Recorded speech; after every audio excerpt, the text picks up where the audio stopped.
1975 का आपातकाल तो आपको याद ही होगा, और अगर नहीं याद है, भूल गए हो, तो इंटरनेट पे जाके चेक करिए और डूब मरिए चुल्लू भर पानी में।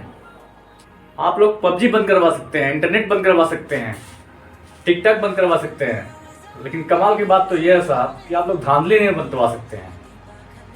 अरे आम आदमी मर जाए ना तो लोग 1 से 2 दिन कम से कम याद तो रखते हैं, लेकिन हम यहाँ दिन ब दिन मर रहे हैं, किसी को फर्क नहीं है, ना सरकार को, ना सिस्टम को, ना किसी को। आश्चर्य है कि संसद के गलियारों में हमारी चीख पुकार क्यों नहीं सुनाई देती है। बड़े बड़े मंत्रालय में हम जैसे बेरोजगारों का पहाड़ क्यों नहीं दिखाई देता है। और ये कौन सी कमेटियां हैं जो बैठती तो समय से हैं लेकिन उठने का नाम नहीं लेती। कोई दुश्मन भी हो ना तो पेट पे लात नहीं मारता साहब, फिर आप तो अपने हैं, और अपना होने का ना फर्ज तो बहुत अच्छे से निभाया है आपने। 2013 से ना चीख चीख के हमारी आवाज़ खिसखिसा सी गई है, हमारी जीभ को इतना तोड़ दिया गया है कि अगर गलती से मुंह खुलता भी है तो पूरा मुंह नहीं खुल पाता। तो तंत्र के नाम पे जो रौब तंत्र आपने बना रखा है ना साहब, यही तंत्र गणतंत्र बनेगा और आपका सारा मूल तंत्र यहीं धरा का धरा रह जाएगा। और बेरोजगारी का काला थप्पा जो लगाया है ना आपने, अब उसी काले थप्पे से आपका मुंह काला ना कर दिया तो मेरा नाम भी बेरोजगार नहीं।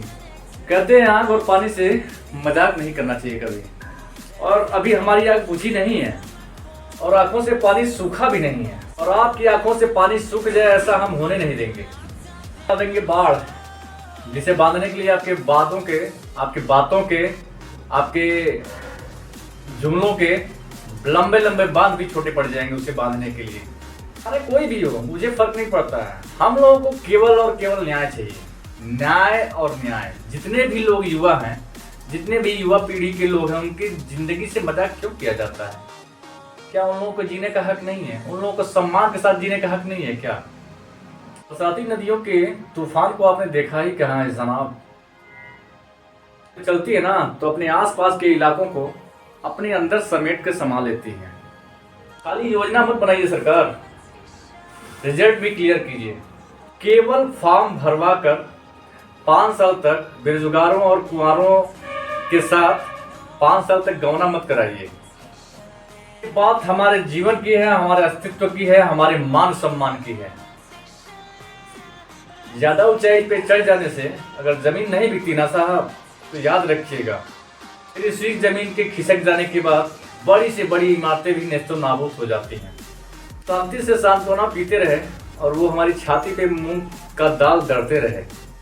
तो टाइम आ गया है इन झुंझुने को अच्छे से बजाने का। और अब ना पानी पर लाठी पीटने से कोई फायदा नहीं होगा, अब चोट वहीं करनी है जहां दाग कम और दर्द ज्यादा होगा।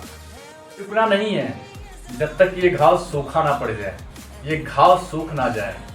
अब वक्त ना सिर्फ तारीख छापने की नहीं है, कि जड़ से उखाड़ फेंकने की है, और सीधा सीधा भ्रष्टाचार पे वार करने की है, और भ्रष्टाचार को पूरे जमीन से उखाड़ फेंकने की है। साहब आप अगर इस भ्रम में हैं कि फेसबुक से क्या होगा और ट्विटर से क्या होगा, यूट्यूब से क्या होगा, तो आप आने वाले तूफान को बहुत हल्के में ले रहे हैं। अगर हल्के में लेंगे तो आप तो खत्म है ही, आपकी आने वाली पीढ़ी भी अंधकार के खतरे में डूब जाएगी। हमें किसी राजनीतिक पार्टी से कोई भी जेलसी नहीं है, ना ही मुझे ईर्ष्या है, ना ही मैं किसी पार्टी का सपोर्ट करूंगा। मैं सारी पार्टियों को इंक्लूड करके मैं एक साथ में सबको बताना चाहता हूं कि अगर युवा बिगड़ गया तो आप जिस सत्ता के लिए, जिस कुर्सी के लिए आप इतना महाभारत रचते हैं ना, सारी सृष्टि को मतलब युवा चलाता है, और सारे भारत को, पूरे भारत को युवा चलाता है। वही युवा ना उखाड़ के आपको ऐसे फेंकेगा, इस इतने गड्ढे में फेंकेगा कि जहां से आप उठ के आना तो दूर, सोच भी नहीं सकते हैं कि हम कब और कैसे उठ के जाएंगे यहाँ से। तो प्लीज आपसे हम्बल रिक्वेस्ट करता हूँ कि युवाओं के साथ खिलवाड़ करना बंद कीजिए, कोई भी सरकार हो। दोस्तों अगर मेरी वीडियो अच्छी लगी हो तो प्लीज़ लाइक शेयर सब्सक्राइब करें ज़रूर, और इस वीडियो को ज़्यादा से ज़्यादा शेयर करें, खास करके अपने जितने भी जानने वाले ऊपर के रैंक के अधिकारी हों, मुख्यमंत्री हों, विधायक हों, या फिर छोटे मोटे नेता हों, उन सब तक ये बात फैलाइए ताकि आप लोगों की बात बड़े स्तर पे जाए और लोग सोचें युवाओं के बारे में, क्योंकि कब तक युवा से खिलवाड़ करेंगे ये लोग, कोई भी गवर्नमेंट क्यों ना हो। मैं किसी पर्टिकुलर गवर्नमेंट की बात नहीं कर रहा हूँ। प्लीज़ इसको ज़्यादा ज़्यादा शेयर करेंगे आप लोग, वादा कीजिए, ठीक है? तभी आप लोग सुरक्षित हैं, आप लोगों का भविष्य सुरक्षित है। ओके गाइस, मिलते हैं नेक्स्ट वीडियो में, तब तक के लिए जय हिंद।